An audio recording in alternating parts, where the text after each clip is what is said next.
Actually, I prefer the question to both of you.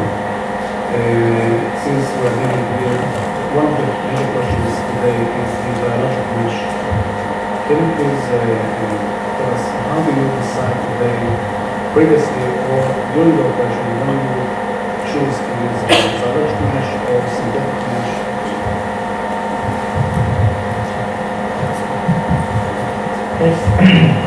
Personally, my idea on the biological mesh is that when it's necessary. When is necessary? So when is necessary? Of course, if you are infected field, no doubt. In infected field, if you have to use one mesh, you have to use one biological mesh. Infected is a real infection, not potentially contaminated. So when you have a clear infection with the scale, very great. So when it is infected. When it's potentially contaminated, it's not worthwhile. So this is when it's necessary. Out of this, I use biological mesh in some circumstances. The first is in the children. In the majority of the case of the children that I do surgery in between 8 years old and 12 to 13 years old, I use biological mesh. When the patient can afford this price, of course, because for the national assistance we have not any reimbursement for biological mesh, or we have reimbursement but the hospital is complaining for this. So, children. Second, on the request of the patient. There are some patients that request for biological mesh. They have heard, they read on the newspapers, the journal, my interview, and they request biological mesh. So, with the exact informed consent on him, we can use biological mesh even in the clean cases for simple inguinal hernia. The third case is sometimes in the pubic inguinal pain syndrome, so the so-called sportsman hernia. I do a lot of sportsman hernia in the real sportsman and in general population, and you know that for the sportsman, the so-called sportsman hernia that I ever named the pubic inguinal pain syndrome, you don't have a real hernia. You have other kind of details that we have not time to talk about, but to reinforce the posterior wall by anterior approach, sometimes I use biological mesh. So this is another possibility. Sometimes to reconstruct the abdomen, and I would like to ask a question to him and to you on the basis of your picture of the women after the pregnancy with the floppy abdomen. One of the plenary sessions in Milan will be dedicated to the floppy abdomen.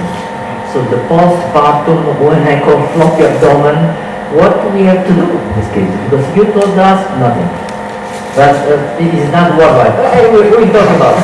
In this case, sometimes I use biological mesh. So out of the necessary, the biological mesh that I use is in this kind of thing.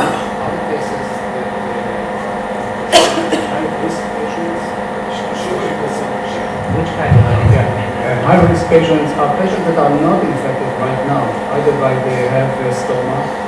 They are not really infected. They have potential or high risk in other means, such as immune compressed. I have a patient, 18 years old, with a liver transplant, which is, So, in the potentially contaminated area, such as simultaneous colonic resection and incisional repair, is not worthwhile. But if for this kind of patient, it is worthwhile.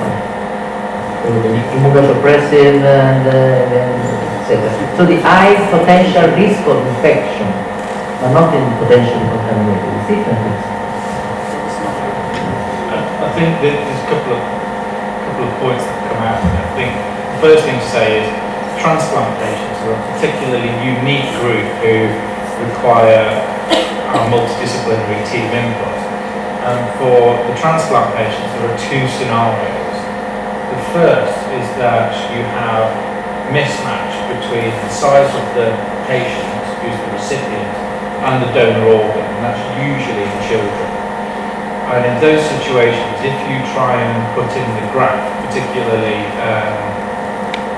the renal graft, and you close the abdominal wall, you put the intra-abdominal pressure up so significantly you have a deleterious effect on the graft, and in those circumstances, if the graft fails, it's a disaster all round.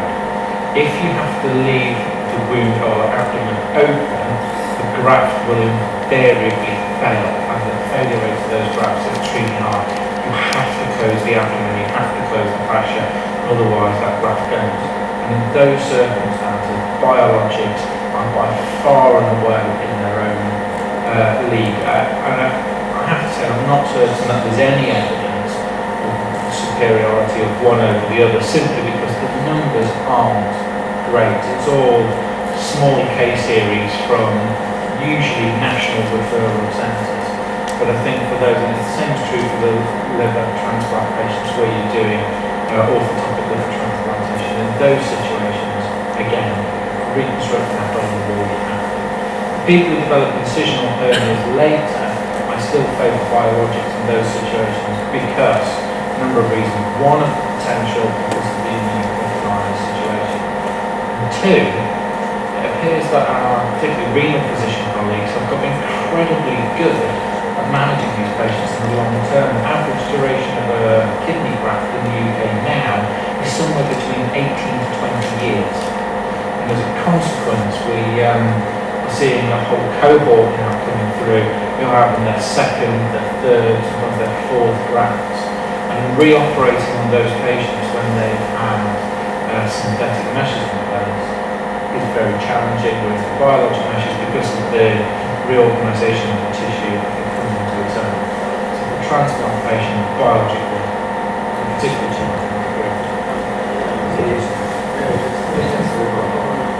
we had over, I think, almost 30 patients with transplants, most of them were living. None of them were used biological mesh. I don't think there is a need for biological mesh in transplant patients. They are at risk for infection if they are not potentially infected. No, we don't look at any other patients, but we use synthetic mesh. In addition to what you have mentioned, or I guess we have cases with the infected mesh and the septic dehiscence, which is the fourth degree of wound infection. In these circumstances, which usually are elective septic cases, so we can just remove the mesh, the infected mesh, and do a primary solution. In the future, there will be another recurrence and try to do a repair with synthetic. That's okay. But once you cannot bridge that distance, so I think that's the case to use the biological mesh. So for septic dehiscence and infected mesh, you cannot use a synthetic mesh because it has more probability for more than 60% of having the infection. And believe me, I have not just few cases of infected mesh removal from different cases. It is really a masturbation. I think I would like to lower the discussion to the most common scenario in which I'm facing now doubt, both because of the public and other surgeons. And this is the question about simultaneously colostomy closure and POVH repair, incisional hernia repair. There are three possibilities. One possibility is to do a stage repair. Just close the colostomy and take it back in 2 or 3 months and do a POVH repair with synthetic mesh. Secondly, do it simultaneously with biological mesh. And the third, there is not a small body of evidence in the literature that you can safely use synthetic mesh simultaneously with colostomy taper. The question is, what is the opinion of the expert here? Already answered. So, closure colostomy is similar to hemicolectomy, like risk in my vision. So, if you do the 3 steps, as I quickly explained before, so first you prepare the peritoneal space in a clean way, and you fill the peritoneal space once that is prepared with the gauze, with the godine. After you close carefully the peritoneal space, and after you start with the operation, the major operation, and after the end, when you have finished, you reopen the peritoneal space and put the mesh. I don't have any doubt that with the synthetic mesh can work.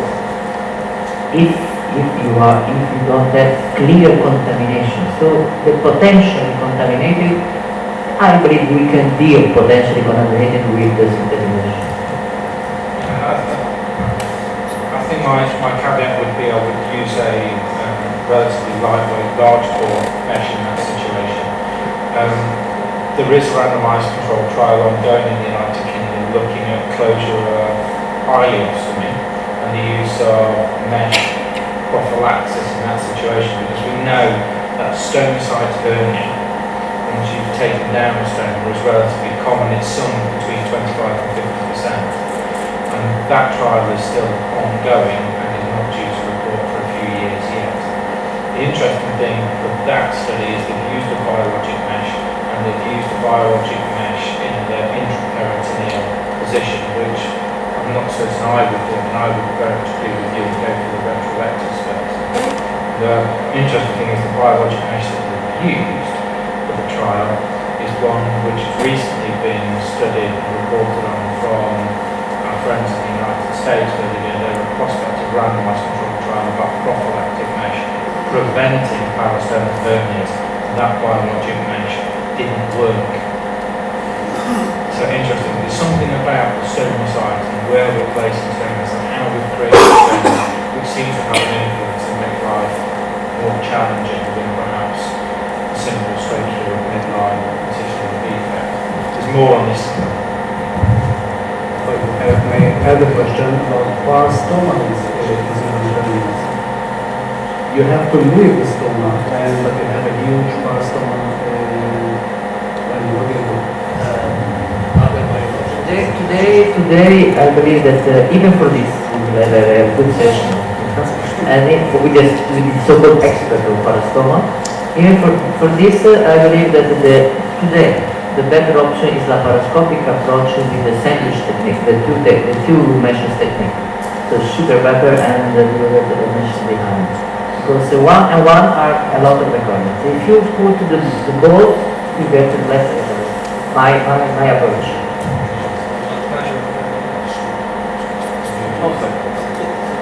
Yes, synthetic, of course. Synthetic, but composite, of course. So PVDF is the best one. This is not saying in surgery, if you want to be cutting edge in surgery, you just have to wait for 20 years and fashions will change and make you at the cutting edge again. And of course, we've been here before, when the sugar baker technique was originally introduced by Paul Sugarbaker in the 1980s. There was vast enthusiasm at the very beginning, and it very quickly went out within a decade because of all the erosion and fistulation that the intraperitoneal synthetic mesh caused, particularly at the free edge as the valve goes through the peritonealizing mesh. And the erosion that happens there, essentially the valve is getting amputated intra-abdominally. And we're seeing much enthusiasm again, revisiting a technique 25, 30 years down the line. It's come back into fashion. And I know Dieter Berger's data is extremely impressive when you look at his recurrence rates. But again, we've all seen the problems intra-abdominally with synthetic meshes. And as much as Dieter's data looks very impressive with very little in the way of complications, you go over to the Viennese group who've been using similar meshes and published in the BGS, same mesh, PVDF, placed intra-abdominally, the recurrence rates were high, the complication rates were high, the reoperation rates were high. You know, we cannot say for certain that the long-term outcomes are going to be good. So whilst I acknowledge wholeheartedly from the idea about the biomechanics behind the concept of the sugar baker and the sandwich technique, I remain cautious because I haven't seen long-term data, and I'm not certain that all of the complications associated with synthetics intraperitoneal have yet been realised. I mean, my own personal view is that it is important to consider how the stoma is created in the first instance, because I think that gets done very badly a lot of the time, as opposed to trying to fix the hernia that comes afterwards. And I'm reminded of John Gallagher's seminal statement in the 1960s: if you have a permanent end colostomy, you will get a parastomal hernia. Probably that is the answer to put by using and synthetic mesh in the first operation. Well, that's one way of looking at it, but of course, the seminal work was in Arthur Yanis's work. When you hear him speak, he says the great thing about all of the data is it goes to 5 years. And then all of the, and he talks again about, does mesh prevent hernia occurrence and recurrence, or does it merely delay the inevitable? And Arthur had great data at 5 years, and it's wonderful. And what we haven't seen in publication, but is still accruing, is the data between 5 and 10 years, because all of the parastomal hernias then come about. And when they come about between years 5 and 10, the loops of valve come through the keyhole defect that he made to deliver the apparently valve. It adheres to the synthetic mesh in the retro-X plane. You've got much more complex surgery to do to repair it. You're doing concomitant bowel resections, and it's a nightmare. And so we're sitting there saying, it's great, if you look at the systematic reviews and meta-analyses, that all advocates the use of synthetic prophylactic mesh, but the data's too short-term for us to draw reliable conclusions, and I remain cautious. And yet, if you look at our Japanese colleagues have suggested that what we should be doing is extraperitoneal routing, like Gallagher advocated back in the 1960s, because the rates of parastomal hernia are incredibly low, although there are functional problems with the way in which the stoma works. But then again, that can all be circumnavigated with a good stoma nurse and using colostomy irrigation. This is far more complex. We could go on all day. Can I ask Neil to display the image, the picture with the women after the pregnancy? Because I want to ask to a plastic surgeon, to Neil, to everybody, what to do to this. Because I have a lot of this. I've got an answer. Because I do a lot of these cases. Cosmetic, the floppy, but the name that I gave is the floppy abdomen. So the typical situation is rectum diastasis, small umbilical hernia, skin flap, and relaxed abdomen. So floppy abdomen. What do we have to do in these cases? What you do, and what I do, and all the people do. Yeah. So what you can see on this CT scan is look at the thickness of the rectus abdominis muscles. They are very, very thick. How do you get those rectus abdominis muscles thicker and working? Because the patient will tell you, I can't go to the gym, I can't do the stomach crunches, I've tried to lose weight, I can't. Well, the thing is, the patient doesn't have to actually put the effort in, because we do have the electrical muscle stimulating machines that are available commercially on the market. They come under a variety of brand names. Slender Tone is one, and all sorts of other things. And we know that if you use electrical muscle stimulation, you do a number of things. You can change the type of muscle fibres from fast twitch to slow twitch, or vice versa, depending upon the pattern. But you can also increase the muscle bulk. And we've taken a number of these patients, sent them away with essentially what is a TENS machine for one reason or another, and you CT them a year down the line, and their muscle bulk of their rectus abdominis muscles is much thicker. You don't tend to have the sagginess of the abdominal wall, and you avoid the complications that occur with major surgery. And you can say to them, there are things that we can do, but avoiding an operation is probably one of the most sensible things to do, because you take away the risk. So, no surgery? Try and avoid it if I can. Okay. The plastic surgery. And after I will get, and my strategy with this TC. You have to look at this TC. Yeah? Well, there is Success. We also want to success. We've got about a handful of patients now who've done well. And when you ask them, what is the most important thing for you? Okay, it is again and again and again, quality of life. This is, for most of what we're talking about, much of it, we're talking about quality of life surgery. And ultimately, the appearances of the abdomen do influence that, but then again, so do all the complications that occur from major reconstructive surgery. So that's the difficulty, because we don't have comparative data. But if you ask them, are you happy with what you've got now, they're happier than they were before the treatment. Now you might argue to me, that's just a degree of placebo effect. But that's all that some of the patients want. They want someone to know they are interested in them and their care. Subjecting that patient to major reconstructive surgery with its attendant complications, you always have the ability to make the patient worse. And if you have no risk, that's what I'm after. Okay, if I can, yeah. If I understand, this patient does have a hernia, except don't be like a hernia. So the type of a diastasis recti, type of diastasis women, especially after labor. I have few patients of these. When they come in, they say they had a labor and they still feel pregnant. Yes. And all of them look at them that you are pregnant. Yeah, exactly. This is not only the it's also weakness of the. Wait a minute. So, first of all, in my cases, I've seen the problem in the bowel itself. The bowel are distended, and they are very much distended. And one of the things that I found after the first case, I did notify these things, that these patients have to have some bowel preparation problem.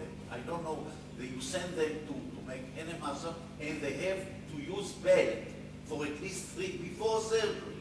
Belt on the bowel about 3 months before surgery. Then what I do this operation, which include bowel reconstruction of the rectus isch. When you bring them together, I put a mesh only, and they are made abdominal wall plastic. Using I have, unfortunately, I have it on my phone. I can't show you. I have about 3 cases of that came perfect. After surgery, they still have this bowel, but after 3 months, they send me the picture. Excellent. I have done only 3 of such cases, but that was the idea what I did. If I can. Yes, sure. We have another. Yes. Well, in this kind of a situation, one of the solutions is to invert the fascia inside. Just open the skin and they put stitches in invert and reduce the size. And on this you put only mesh, some kind of a mesh. And this also can give you a good result. And then you have an excess of skin, which you can excise, of course, and keeping the umbilicus in place.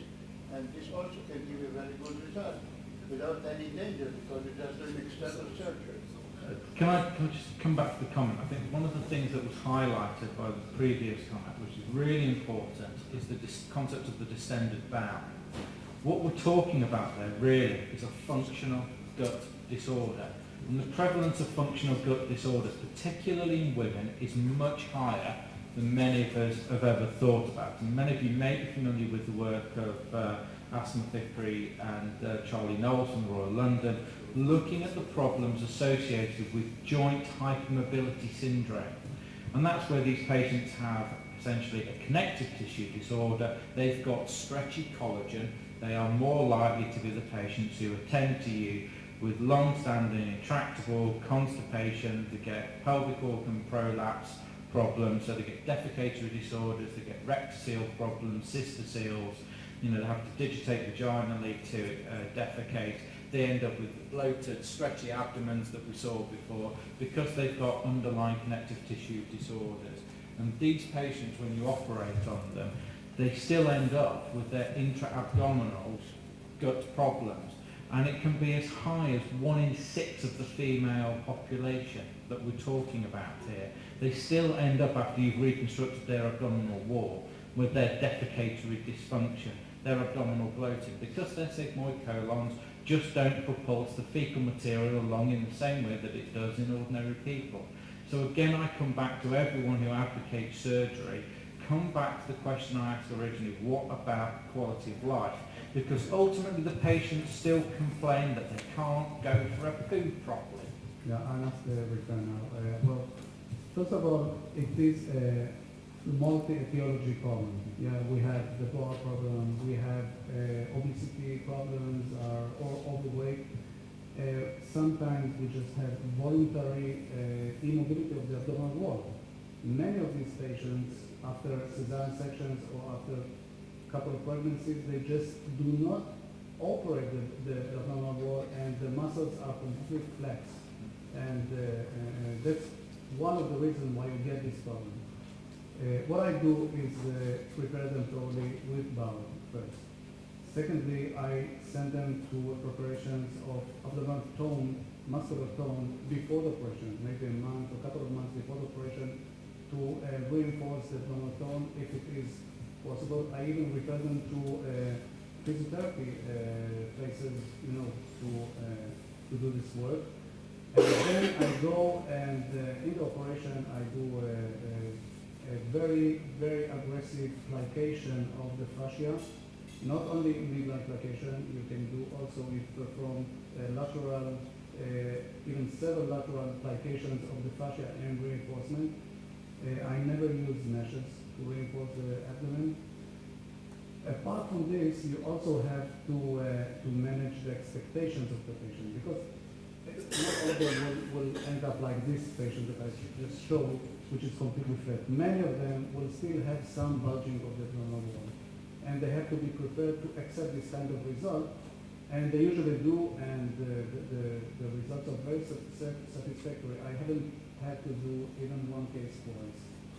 So when you combine the attitudes and you understand the pathology, you go for it, and you are ready to get a less than superb result, it usually works. You can go back to the TC. Because the TC is crucial. The TC in this case is crucial. It's right that the quality of life is about the most important things, and I agree on this, of course. But the majority of these women, they are young. Yeah. So normally they are 40 years old, and normally they are very thin. Normally the muscles are very strong. So they were former athletes or former gymnastic, and after the partum, they have the floppy abdomen. So exactly this.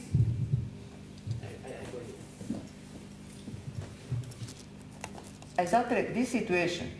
Probably this is a little bit not so thin, but normally the woman is very thin, is young, and is demanding. So she wants to improve, and sometimes she asks, but can I go back where I was before? And the answer is no. Of course, but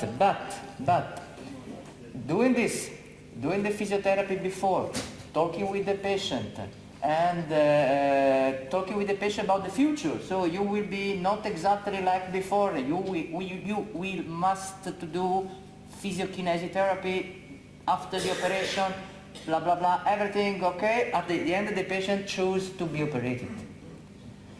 And if the patient is to be operated, I don't understand why both of you and the other surgeon, they do the onlay repair. What does it mean? Why you put in the subcutaneous the mesh? Is it like you have something? You have I don't know, the shirt, and the shirt is a little bit floppy and a little bit distended, stretched, and you put ahead of of your shirt another shirt, and it's stretched in the same. So I believe that if we are obliged, because this is the problem, to do this kind of repair, you have to consider this. This is the transversus abdominis here. You see? This is this one. This is the transversus. This is the internal oblique, and this is the external oblique. Okay? So you have this muscle you have. So you have a thin, very thin rectus muscles, but you have. And here, this diastasis, you have only fascia here. This is only fascia. So when I am obliged, I don't like, but I do a lot because I am a lot of requests for this. First of all, the incision is the incision for abdominoplasty, of course, never the incision here, otherwise you have a scar in the skin. So the incision is like for the abdominoplasty, and I leave the plastic surgeon do this.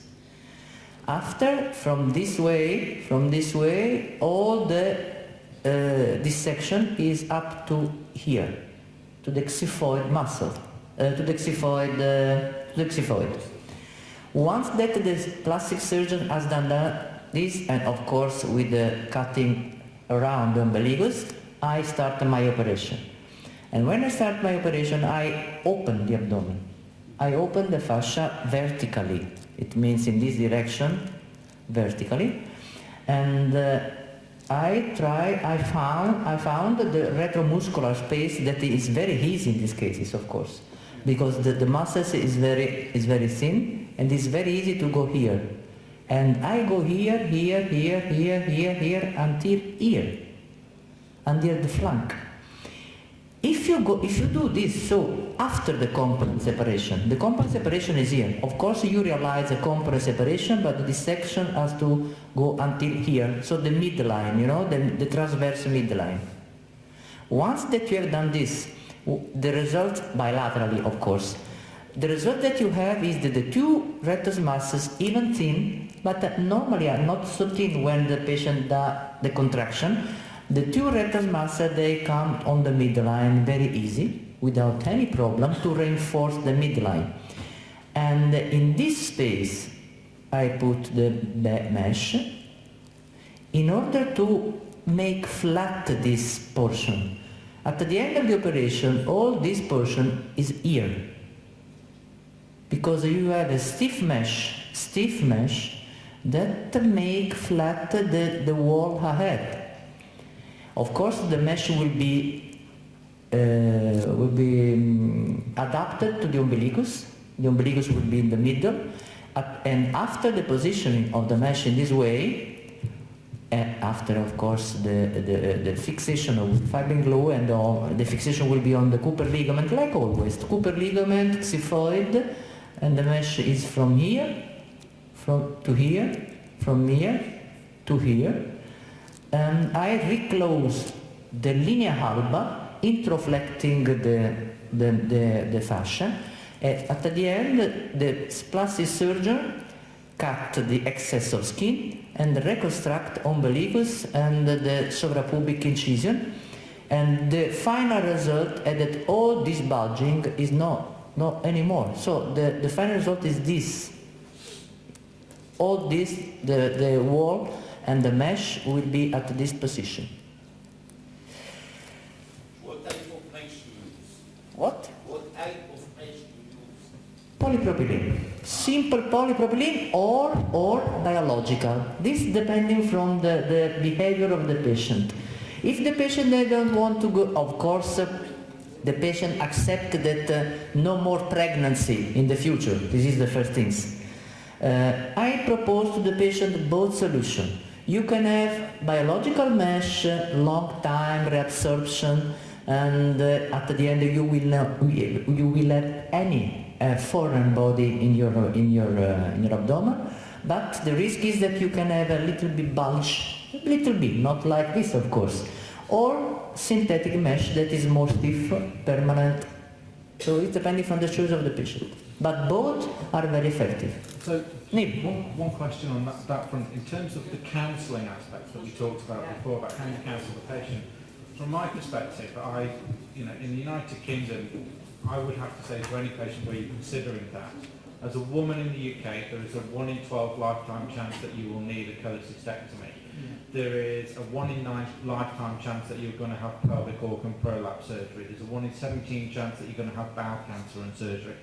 So when you add up the cumulative risk, when you add in things like hysterectomy and so on and so forth, you actually end up with 1 in 3 of the women who you'd be considering this on are going to require further surgery 10, 20, 30 years down the line. I mean, how do you factor that into the consultation process?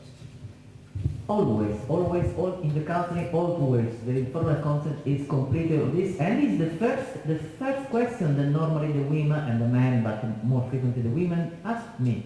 But if I need another operation, can I do this? Well, the answer is yes. Because I know you have experience to reoperate for another pathology one people with mesh. So it's a little bit scar tissue, but you can cut this. So more than this, the problem is this is a cosmetic operation. So this is a private practice operation. It's not national health system because it's expensive, and so the patient has to pay for the meshes, and it's not necessary. This is the first important thing. It's a midway between plastic surgery and general surgery. You know, for this reason, I always do with the plastic surgery because I don't want to have the responsibility of the umbilicus, that is the necrosis place, and the suprapubic suture. Yes, sir. The issue here that you are taking a virgin abdomen and make it with, with, let's say, not small operation, a big operation of opening the abdomen and, putting a mesh. That's not a whipple. It's not a liver problem. No, absolutely. Just a bit short of the window. Okay. Just one important remark. This has got nothing to do with hernias. There is no hernia here. This is only cosmetic operation. It's not a hernia. Absolutely not a hernia. This should be kept in mind when you speak with the patient. Is the aesthetics and is more when typically the counseling is this. The patient comes to me with this situation, and so I prospect 4 solutions. First solution, don't do nothing because it's not necessary. First solution, believe me. Always I talk about this. Second solution, the only real pathology that you have is the small umbilical hernia. This is the only pathology that you have. We can solve this with the local anesthesia, 30 minutes operation, small incision, 2 stitches. This is the second chance. Third chance, you want to be safe for the future that you don't have an hernia. Okay, we can do the midline incision, small 8 centimeter above the umbilicus, and do it for retromuscular mesh and finish it. But from a cosmetic point of view, you will be the same. Third solution. Fourth solution, the operation that I prospect. In the third solution, I prospect even the laparoscopic approach. But honestly, that does not make sense. So always I say, nothing on the umbilical, retrorectus, or complete operation. I think the difficulty is, in this situation, we have opinions. What we lack is evidence. And without evidence, we just don't know is the honest answer. And particularly what we should be looking at is having moves afoot to try and gain more evidence either by registries or trials and choosing appropriate endpoints. And the endpoints have to be the endpoints that matters to patients, not the endpoints that matters to us in terms of what the appearance is from our perspective or on a CT scan. It's got to be what matters to the patient. And we haven't got that yet, but I hope the meeting in Milan will stimulate such moves. Maurice Nabelian, you know him? Maurice Nabelian and other 2 plastic surgeons, and at the end of the floppy postpartum session, I have invited one nurse. The name is Julie Tupler. This nurse is coming from New York. You know her? You know her? So Julie Tupler, if you go on the website on Google, she has invented, this is a nurse, she has invented a system, not surgical system, of to do rehabilitation of the muscle for the diastasis of the rectus. So what is the truth? I think at this time we can take some questions from the audience if you have on this issue or any other issue. Yes, please. I think if you see this huge ventral hernias with most of the abdominal content outside, I have a question to the panel. If they consider resection of bowel, like extensive collectively, in order to reduce the content when you reduce the hernia and repair the head. I would do the utmost not to resect the bowel. I would do whatever can be done physically, surgically, whatever, not to touch the bowel, not to resect the bowel. I would do everything I can. But if you cannot? There is no such a situation. I've done hundreds of cases. There is no case like that. I think I agree, and again, if you go resecting large amounts of bowel, the question you have to ask yourself is what are you leaving the patient to afterwards? You could quite comfortably do a subtotal colectomy and ileorectal anastomosis and leave the patient married to the toilet. That's not a quality of life that they would have wanted necessarily. So. Not necessarily such extent. And the question is sometimes you have a difficulty. In my experience, neoperitoneum, which we did before surgery, didn't work so well. It doesn't create enough space sometimes to reduce the amount of bowel you have outside. Yeah, I think that's a fair comment, and it's evidence in the literature. So I've never used progressive pneumoperitoneum either. We're looking much more towards the botulinum toxin approach. The issue is, of course, how much air has been infused, and now that people are looking at it again, they've got regular CT scans to help guide them. They can use appropriate measurements to find out when they've got where they want to be.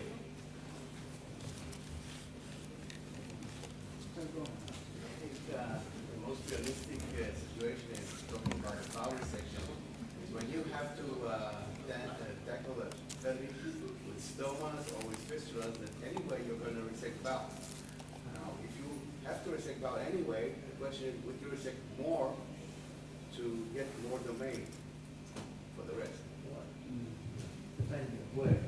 It looks that in a situation that you are talking about, there are going to be two operations. Yeah.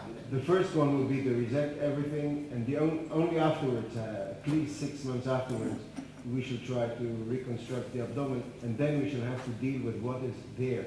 And we should not resect good bowel in order to prepare ourselves 6 months later. But if you decide to use the biologic mesh and do it in one stage, would you take more bowel so there will be less tension, less volume of bowel, or just resect the minimum amount of bowel and risk obviously do two-stage procedure, mandatory? I think the amount of bowel that you would have to take away to get adequate compensation domain, it's not worth it when you're weighing up the risk versus the benefits. I would avoid taking away healthy bowel. And particularly the common people that have multiple operations, it's the Crohn's patients. They're the one who really worry me. And in those patients, you want to preserve gut length at all costs. I'm talking about large bowel, not small bowel. When you deal with large bowel. Yeah, I agree. Whatever it is, I try and avoid it. You mentioned as an upper limit of laparoscopic repair as 8 centimeters. Even less. Okay. The techniques that they're raising more and more is to combine closure of defects, to combine. You think that it would increase the size of defects that you can repair by laparoscopy? You asked me if we have to close. Yes. If you close, so if you start with 10, 12, you close, so because the advantage of more minimal procedure is obvious. Honestly, no. No. I know these are at the position of American friends, some American friends, and with the Bruce Ram show we have talked many times of this. Last time in the International Congress in Paris of Endoscopic Association, we did the face-to-face. The problem of the dimension, the size of the hole in laparoscopy is that with the laparoscopy you don't recreate the abdominal wall. You cover the hole. And when the hole is small, for example, the perfect case is 5 centimeters small in the big patient, in the fat patient. In this case, laparoscopy is beautiful operation. But if you have multiple defects, and multiple defects which is big defects, re-operation, I don't believe that the laparoscopy, even if you close the defect, I close always the defect, not in the movie because it's an old movie, but I close always the defect with the suture passer when I do laparoscopy, even for small epigastric or umbilical hernia. But still, even if you close multiple defects in order to reduce the total size, in my opinion, is not indicated. Closure under tension large hernia will create obviously a damage to the rectus muscle. I would never do that. If you read Michael Rosen's work, I think 3 years ago, he showed by CT that if you do a laparoscopy and do not reconstruct the abdomen versus a situation that you reconstruct the abdomen, the rectus muscle hypertrophy, over 20% in those cases that we reconstruct the abdomen, and in no case where you did only laparoscopy. So I would do everything not to do a laparoscopy in large cases. I would say more than 5 centimeters. I always agree with Professor Campanelli. It's a vast experience, but I would never do it for 8 centimeters. I think this is the perfect time to conclude our discussions and the third symposium of the Israeli Forum of Hernia and Abdominal Wall Surgery.